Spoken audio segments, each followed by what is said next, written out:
Hello everyone, আমরা আজকে কেন আইসি বিজয় দিবসের আহ, শুভকামনা সবাইকে। আমরা আজকে কেন নাম সন্তকবিল দেখা হয়েছে একজন রাজনীতি অ্যাক্টিভিস্ট মোহাম্মদ জাহাঙ্গীর আলমের সাথে।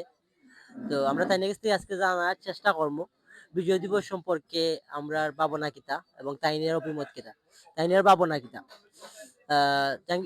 তো জাহাঙ্গীর ভাই, তো আপনার কাছে আমরা জানতাম চাই যে বিজয় দিবস সম্পর্কে আপনার ভাবনা কিতা। সবাইকে বিজয় দিবসের শুভেচ্ছা। আসসালামু আলাইকুম। বিশ্বের যে যেখানে আছেন, বিশেষ করে বাঙালি বাঙালি কমিউনিটির যেখানে আছেন, আমরা দেশের নাই দেশের বাইরে আমরা যে অবস্থায় আছি সবাই যেন বিজয় দিবসের যে আনন্দ একটা বুক বুক করতাম পারি। আর দেশের যে আগামী যে বিজয়ের আমরা 24 যে বিজয় পাইছি ও বিজয়ের এবং আমরা 71-এর বিজয়টা দুইটারে আমরা যেন সুন্দরভাবে উপভোগ করতাম পারি এবং আগামী বাংলাদেশ সুন্দর এবং স্বাধীন বাংলাদেশ যেন পাই। Thank you. তো আপনার কাছ থেকে আমি পরবর্তীতে জানতাম চাইমু যে এ, আগামীতে তো নির্বাচন বাংলাদেশও। তো আগামী নির্বাচন যে আপনি আপনার প্রত্যাশা কিনা। আগামী নির্বাচন সম্বন্ধে আমার অভিমত হইল গিয়া বাংলাদেশের আইজ দেশ স্বাধীন হওয়ার পর থেকে আমরা ঠিক আছে বিজয় অর্জন করছি, কিন্তু বিজয়ের যে মেইন সারমর্ম যে একটা আমরা পাইছি না। বিশেষ করে হইলে গিয়া আমরা অধিকার, বাংলাদেশের অধিকার একটা পাইছি না, গণতন্ত্র পাইছি না, আমরা স্বাস্থ্যসেবা পাইছি না, আমরা খানির ব্যবস্থার কোনো দিকেও আমরা ফুললি পাইছি না কইলে হইতো না, বাট আমরা পরিপূর্ণ অবস্থানে পাইছি না কোনো সময়। আশা করি সামনে নির্বাচনও ইসলামিক দ্বারা মানুষ চাইব এনটাইম গিয়া যে আমরা বাংলাদেশের প্রত্যেকটা গরিব ধনী প্রত্যেক মানুষের প্রত্যেক শ্রেণী পেশার মানুষের বিজয় যে অর্জন যেটা আমরা হওয়ার কথা আছে একটা যেন আমরা তার মাধ্যমে পাই, একটাই আমার প্রত্যাশা এবং আশা। Thank you very much.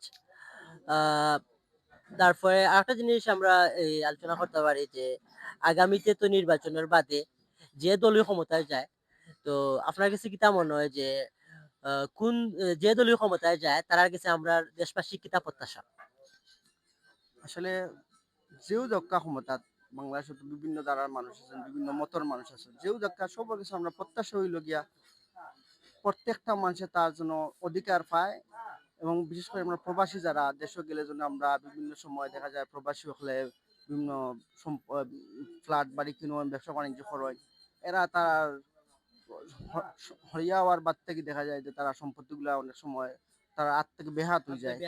এগুলার জন্য আমরা খেয়াল রাখি, এগুলা যেন আমরা প্রবাসী হলে সম্পূর্ণ অবশ্যই আরো অ্যাক্টিভ থাকা হয় এবং এরা যেন গিয়ে বারবার বিভিন্ন দেশে গিয়ে আরো বিভিন্ন হ্যারাসমেন্ট হয় না এবং বাংলাদেশে গিয়ে আরো বড় বড় ইন্ডাস্ট্রিজ বিভিন্ন সম্পদের অপরচুনিটি থাকে। এই বলেই আমার প্রত্যাশা তারা গেছে।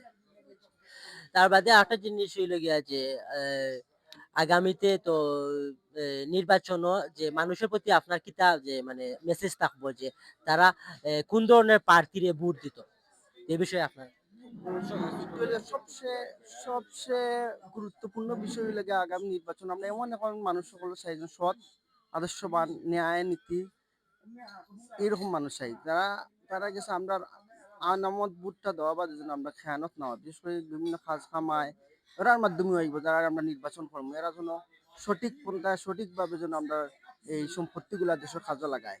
কারণ দেশের বর্তমানে বাংলাদেশের অবস্থা এতটুকু খারাপ, বিশেষ করে আমরা সিলেটর কইলাম রাস্তাঘাট ব্রিজ কালপাট এগুলার অবস্থা খুবই খারাপ। এগুলা যেন আগামীতে আর সুন্দর করে পাই, আরো যে রাস্তাঘাটগুলো সাজ হয় এই বলেও আমার প্রত্যাশাটা করতে হয়েছে।